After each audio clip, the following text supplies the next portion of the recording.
তো আমরা লাস্ট এক সপ্তাহের জন্য এই ঘরটা বুকিং করেছি, এই পুরুষোত্তম হলিডে, মানে আগামী এক সপ্তাহের জন্য বুকিং করেছি। তো পুরুষোত্তম হলিডে এই গাঙ্গুরাম সুইটস আছে, এই নীলাচল কি বলে এটাকে, স্বর্গদ্বারের এখানে, পুরী স্বর্গদ্বারের এখানে। তো এইখানে আমাদের মানে লিলুয়া ভট্টনগর থেকে এটা বুকিং করা হয়েছে। তো সেখানে তো অনেক রকমের পুরুষোত্তম ট্রাভেলস এরকম কিছু একটা নাম।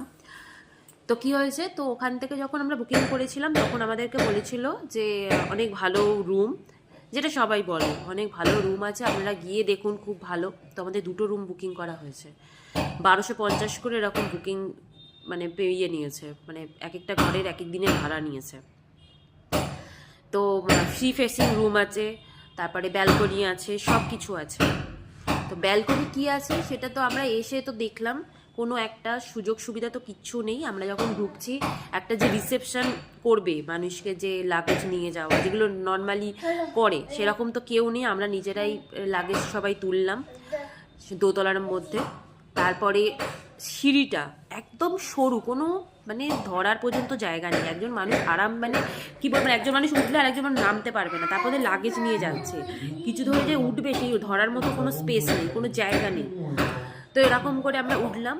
তা ওঠার পরে তারপরে ঘরগুলোর তো অবস্থা তো আমরা মানে এতই জঘন্য, কি বলবো, মানে ঘরের মানে বাথরুমের ফ্লাশে কাজ করছে না, জল আটকে রয়েছে, চারিদিকে ঘর দুয়ার নোংরা ধুলো হয়ে রয়েছে।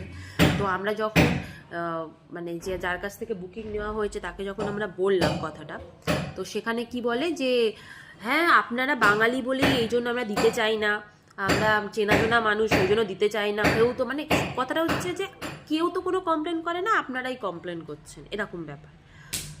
তো যাই হোক, তাও অবধি মেনে নেওয়া ছিল। তারপরে ব্যাপারটা হচ্ছে আমরা যখন বুকিং করেছি তাহলে তো সেখানে তো এই মানে সন্ত্রাসের কাজ করানো বা কোনো ঘরের মেনটেনেন্স বলুন বা বিল্ডিং মেনটেনেন্স বলুন, সেগুলো তো করানোর তো কোনো আইনত কোনো মানে করানোই উচিত নয়। যেহেতু আমরা এগুলো বুকিং করা আছে, তুমি নয় এই বুকিংয়ের আগে করে নাও, যখন বুকিং করে নিয়েছো তখন তার মানে সেই সময় কোনো কাজ করানো যাবে না। কারণ এখানে বোর্ডাররা এসেছে, তাদেরকে কোনো তাদের যাতে কোনো ডিস্টার্ব না হয় সেই রকম ব্যবস্থা করা। তো সেরকম তো কোনো ব্যবস্থাই নেই। উল্টে সেই সকাল থেকে আমরা কালকে সারা রাত ট্রেনে করে এসেছি। তো ট্রেনে সবাই জানোই মোটামুটি সবারই ঘুম হয় না সেরকম, তো ঘুমাবে কি, সে ধুমধাম করে সন্ত্রাসের কাজ চলছে। উল্টে আবার যখন তাদেরকে বলা হচ্ছে যে আপনারা কাজটা এরকম করছেন, এখানে বাচ্চা রয়েছে একজন, এখানে আপনি, তার মধ্যে কি আমার ঘরের বারান্দাতে এই কাজটা চলছে, যখন বলা হচ্ছে তখন বলে যে আপনারা ঘুমনে কে লিয়ে আয় না কি ফোনে কে লিয়ে আয়, মানে এটা কোনো কথা? আমরা ঘুমোতে এখানে শুতে এসে আমি যা ইচ্ছা করতে পারি, ঘুমোই, শুই, নাচ করি, গাই, যা ইচ্ছা করতে পারি। সেটা তো আপনাদের তো কথা মানে তোমাদের তো কথা বলাই উচিত নয়। সেখানে এত বড় কথা বলার কি আছে? আমরা এখানে 7 দিনের যখন এসছি, যখন বুকিং করা হয়েছে, তাহলে তোমার তো এখানে কাজ করানো উচিত নয়। তাহলে তুমি অন্য রুম দিলে, তুমি এখানে যেই আওয়াজটা করছো সেই জিনিসটা আমরা একদিন বোর্ডারের জন্য যে কতটা ডিস্টারবেন্স, কতটা বিরক্তিকর জিনিস, সেটা মানে এই তোমরা আমি কথা বলছি শুনতে পাবে, ক্রমাগত এরকম আওয়াজ হয়ে যাচ্ছে। মানে এতটাই বাজে অবস্থা, আমি বুঝতে পারছি না। মানে এত টাকা ভাড়া নিয়েছে, এই 1250 করে 2টো রুমের ভাড়া নিয়ে প্রায় 18,000 টাকা ভাড়া আমরা বুকিং করে এসেছি। 18,000 টাকা মানে পুরোটাই বুঝতে পারছি আমরা জলে দিয়েছি, জলে। আমরা পারলে মানে মনে হচ্ছে যেন পারলে এখনই অন্য কোনো হোটেলে যদি দেখতে পাই, অন্য কোনো হলিডে হোম বা অন্য কোনো যদি জায়গায় যাওয়া যায় তাহলে খুব ভালো হয়। আমি বুঝতে পারছি না কী করব, এতটাই বাজে এক্সপিরিয়েন্স, খুবই একদম বাজে। এই পুরুষোত্তম ট্রাভেলস একদম জঘন্য।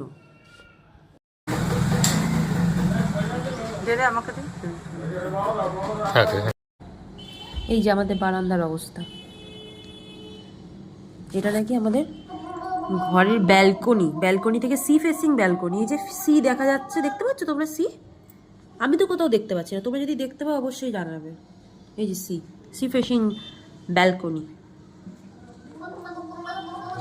তো বলতেই ভুলে গেছি, আমাদের যে পাশের যারা রুমে রয়েছে, বাবা আমি তো মানে কি বলবো, তাদেরকে তো এক্সপ্লেন করা যাবে না। ঘরের মধ্যে আমাদের বাড়িতে, আমাদের ঘরেও এক ছোট বাচ্চা রয়েছে, ওদের ঘরেও তো দেখলাম একটা ছোট্ট একটা মেয়ে রয়েছে, 4-5 বছর বয়স। ও তো ঘরের মধ্যেই র্যান্ডাম। এবার আমরা ওইসব দেখে অভ্যস্ত নই, আমাদের দেখে একটুখানি অড লাগছে। মানে কি বলবো, ড্রিঙ্ক করছে, স্মোক করছে বাচ্চাটার সামনেই।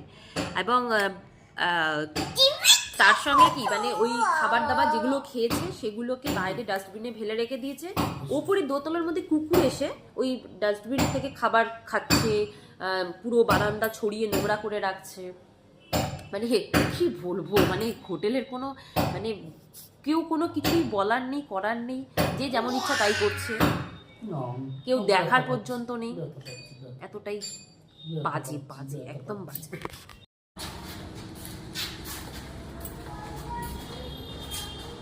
এই যে আমাদের করিডোর